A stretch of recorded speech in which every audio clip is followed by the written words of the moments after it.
ओम श्री गणेशाय नमः। जय श्रीमन्नारायण, जय आदि शक्ति माता। दोस्तों, जैसा कि आप जानते हैं, आज जानकी नवमी है। जानकी नवमी की कथा हिंदू धर्म में अत्यंत पावन मानी जाती है। यह पर्व माता सीता के जन्म दिवस के रूप में मनाया जाता है। जानकी नवमी बैसाख मास के शुक्ल पक्ष की नवमी तिथि को आती है। माता सीता को जानकी, मैथिली, वैदेही आदि नामों से भी जाना जाता है। दोस्तों, ये जानते हैं जानकी नवमी की पौराणिक कथा।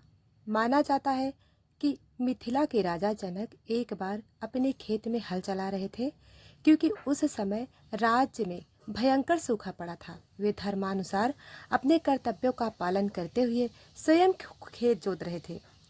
तभी हल की नोक भूमि से किसी ठोकर वस्तु से टकराई। जब राजा जनक वहां खुदाई करवाई तो उन्हें वहां एक सोने की पेटिका मिली। उस पेटिका में एक सुंदर कन्या विराजमान थी।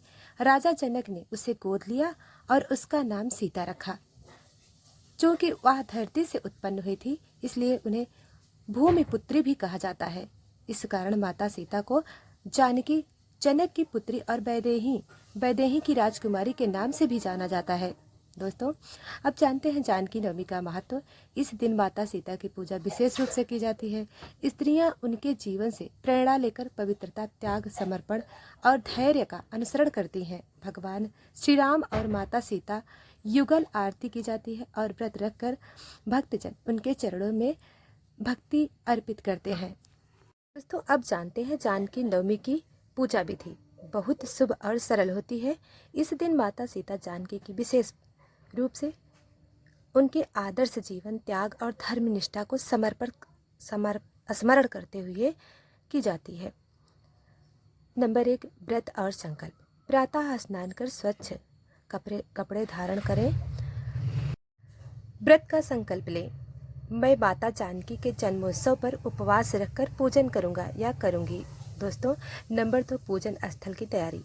घर में पूजन स्थान या किसी मंदिर में साफ स्थान पर लाल कपड़ा बिछाएं।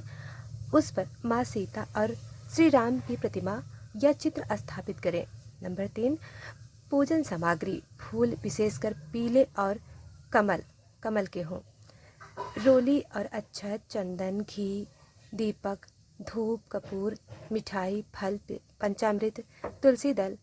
श्री राम के पूजन हेतु माता सीता का श्रृंगार, काजल, चूड़ियाँ, बिंदी आदि इत्यादि चढ़ाएं। दोस्तों, अब आइए जानते हैं पूजन विधि।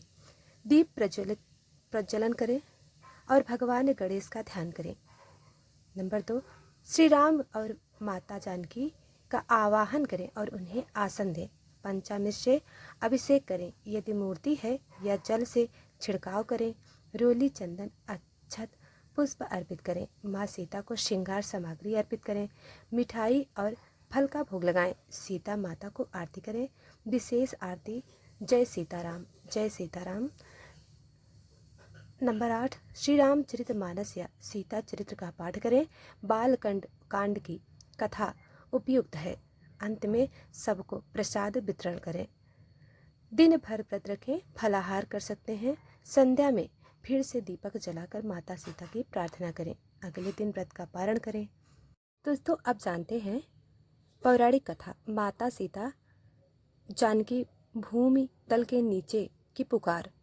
माता सीता के प्रकट होने के वर्षों बाद मिथिला नगरी फिर एक बार संकट में आ गई। धरती बंजर हो गई थी, फसलें सूख रही थीं और आकाश में रहस्यमय धुंध छाई रहती थी। महर्षि वशिष्ठ ने जनक से कहा, हे राजन, जिस भूमि में माता सीता प्रकट हुई थीं, वहां फिर कोई दिव्य संकेत प्रकट होने वाला है।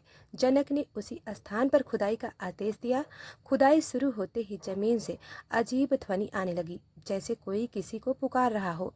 खुदाई करते करते सैनिकों को एक और पेटिका मिली, लेकिन यह पहले से कहीं अधिक विशाल और काले पत्थर की बनी थी। उस पर रहस्यमय यंत्र और ब्रह्मी लिपि में कुछ लिखा था। जहाँ एक जीवन आया, वहीं दूसरा रहस्य छिपा है, पर खोलोगे तो समय का संतुलन बिगड़ जाएगा। जनक दुविधा में पड़ गए, लेकिन जिज्ञासा ने उन्हें विवश कर दिया। उन्होंने मंत्रियों और ब्राह्मणों की उपस्थिति में उस पेटिका को खोला। अंदर एक अशुभ भविष्यवाणी अंकित थी। यदि सीता जन्म स्थल की गहराई दोबारा खोदी गई तो एक छाया जन्म भी होगा, एक ऐसी शक्ति का जो सीता की विपरीत ऊर्जा से उत्पन्न होगी। मंत्रियों ने कहा, यह कोई भविष्य की आपदा है। रात को जनक को स्वप्न में एक दिव्य स्त्री दिखाई दी जिनकी आंखों से आंसू बह रहे थे। उन्होंने कहा, मैं सयानी हूँ। सीता की छाया मेरा जन्म उसी क्षण हुआ था जब सीता धरती से प्रकट हुई थी, लेकिन मुझे पृथ्वी ने निकल लिया था। जब वह दरवाजा खुला है, मैं भी जाग उठी हूँ। राजा जनक को सियानी के स्वप्न के बाद नींद नहीं आई। सुबह उन्होंने सभी पुरोहित और बुद्धिमानों को सभा में बुलाया। महर्षि वशिष्ठ ने कहा, राजन, यह सियानी कोई साधारण शक्ति नहीं है। वह सीता की छाया है। परछाई कभी खुद नहीं चलती, पर जब प्रकाश बदलता है तो वह स्वरूप बदल लेती है। इसी बीच मिथिला के पूर्वी द्वार पर एक रहस्यमयी युवती आ गई। उसका चेहरा सीता से मिलता जुलता था, पर आंखें गहरी काली थीं, जैसे दुख और अग्नि दोनों उसमें चलते हों। प्रहरी ने पूछा, तुम कौन हो? उसने मुस्कुराकर कहा, मैं वही हूँ जिसे तुमने जन्म लेते नहीं देखा, पर जिसने हर सुख के पीछे तुम्हारा दुख छिपा है। मैं सियानी हूँ। अब मुझे मेरा अधिकार चाहिए। मिथिला में अजीब घटनाएं होने लगीं। मंदिरों के दीपक बिना हवा के बुझने लगे और सपनों में लोग एक ही स्त्री को देखते जो कहती, मुझे न्याय दो। राजा जनक ने सियानी को राजसभा में बुलवाया।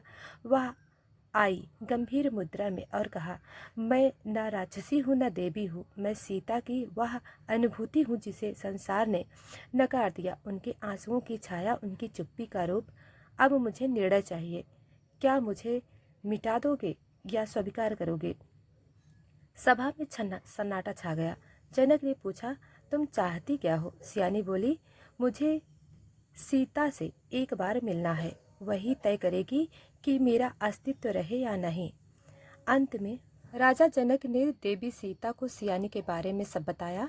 सीता कुछ पल शांत रही, फिर बोली, अगर छाया ने जन्म लिया है तो कहीं ना कहीं मेरी आत्मा के भीतर एक अधूरी बात बाकी रह गई होगी। उसका मिलना जरूरी है, पर यह मिलन सीधा नहीं होगा। उसने अपने सत्य को सिद्ध करना होगा। सीता ने शर्त रखी, सियानी को 3 परीक्षाओं से गुजरना होगा, जो यह सिद्ध करेगी कि वह केवल क्रोध नहीं बल्कि त्याग और करुणा का प्रतीक भी बन सकती है। राज्यसभा में घोषणा हुई। 3 दिव्य परीक्षाएं, ज्ञान, करुणा और त्याग। पहली परीक्षा, ज्ञान की भूल भुलैया। सियानी को एक गुफा में भेजा गया जहां उसे भ्रमित करने वाले 3 द्वार थे। हर द्वार के पीछे एक सत्य छिपा था, पर केवल एक ही सत्य था जो उसे सीता के पास ले जा सकता था। पहले द्वार पर लिखा था, धर्म वही होता है जो बलिदान दे। दूसरे पर लिखा था, धर्म वही होता है जो स्वयं को बचा ले। नंबर 3 लिखा था तीसरे पर, धर्म वही होता है जो बिना न्याय के क्षमा दे। सियानी रुकी, सोची और फिर पहले द्वार से गई। धर्म वही होता है जो बलिदान दे। गुफा से बाहर निकलते ही आकाश में प्रकाश फैल गया। राजा जनक मुस्कुराए। वशिष्ठ बोले, सही मार्ग चुन लिया गया। उसे एक गांव भेजा गया जहां एक स्त्री को राक्षस बताकर मारने की तैयारी हो रही थी। भीड़ उग्र थी। सियानी जानती थी कि उस स्त्री में कोई दोष नहीं था, पर वह खुद भी परछाई थी और भीड़ को डर लग सकता था। भीड़ चिल्ला रही थी, मारो इसे। सियानी चुपचाप आगे बढ़ी और कहा, अगर तुम्हें किसी को मारना ही है तो मुझे मारो, क्योंकि मैं उसकी तरह ही रहस्यपूर्ण और अपूर्ण हूँ।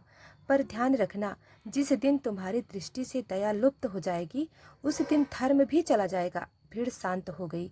लोग घुटनों पर बैठ गए। सियानी ने ज्ञान और करुणा की परीक्षा पार कर ली थी, पर अंतिम परीक्षा सबसे कठिन थी, त्याग की अग्नि। वह परीक्षा आत्मा की सबसे गहराई में उतरने वाली थी। उसमें उसे वह छोड़ना था जो उसके अस्तित्व का मोल था। परीक्षा की घोषणा। राजा जनक ने कहा, सियानी, अंतिम परीक्षा में तुम्हें वह वस्तु त्यागनी होगी जिससे तुम सबसे अधिक जुड़ी हुई हो। विशिष्ट बोले, यह वस्तु भौतिक नहीं मानसिक होगी। एक स्मृति, एक भाव या कोई आकांक्षा सोच कर सुनो। सियानी मौन हो गई। उसकी आंखों में एक छवि उभरी, माँ सीता का स्पर्श, जिसकी कल्पना उसने जन्म से अभी तक ही की थी। वह बोली, मैं सबसे अधिक उस क्षण की आकांक्षा करती हूँ जब माँ मुझे गले लगाएगी। अगर वह वहीं त्यागना है तो मैं त्यागती हूँ। मैं सीता की पुत्री कहलाने का अधिकार त्यागती हूँ ताकि उनका संतुलन और सत्य बना रहे। सभा स्तब्ध थी। वह आगे बढ़ी और पवित्र अग्नि में एक काली चूड़ामणि डाली जो उसके जन्म से उसके बालों में बंधी थी। अग्नि शांत हो गई और तभी प्रकाश फूट पड़ा। माँ सीता स्वयं प्रकट हुई। उन्होंने कहा, जिसने अपने हक को त्याग दिया वही सबसे योग्य होता है। आज मैं तुम्हें न केवल स्वीकार करती हूँ बल्कि तुम्हें अपने हृदय का वह हिस्सा बनाती हूँ जिसे दुनिया ने कभी नहीं देखा है। सीता ने सियानी को गले लगाया। सियानी की परछाई अब उजाले में बदलने लगी। उसका चेहरा अब गंभीरता के साथ शांत से भर गया। मिथिला में पहली बार छाया मिलन उत्सव मनाया गया, जहाँ यह बताया गया हर प्रकार की परछाई होती है और जब वह स्वीकार कर ली जाती है तब पूर्णता जन्म लेती है। सियानी अब केवल सीता की छाया नहीं रही, वह स्वयं एक पूर्ण सत्ता बन चुकी थी। मिथिला में उसका आदर सीता के समकक्ष होने लगा, लेकिन सियानी के मन में अब भी प्रश्न था, अब मेरा मार्ग क्या है? क्या मैं यहीं रहूं या कहीं और मेरी भूमिका है? श्री राम को जब यह समाचार मिला कि सीता की छाया जीवित है और उसने 3 दिव्य परीक्षाएं पार की है, तो ये स्वयं मिथिला आए और उन्होंने सियानी से कहा, तुमने जो किया वह केवल धर्म नहीं, मानवता की नई व्याख्या है। तुम ना स्त्री मात्र हो, ना छाया मात्र हो, तुम अब एक मार्गदर्शक बन चुकी हो।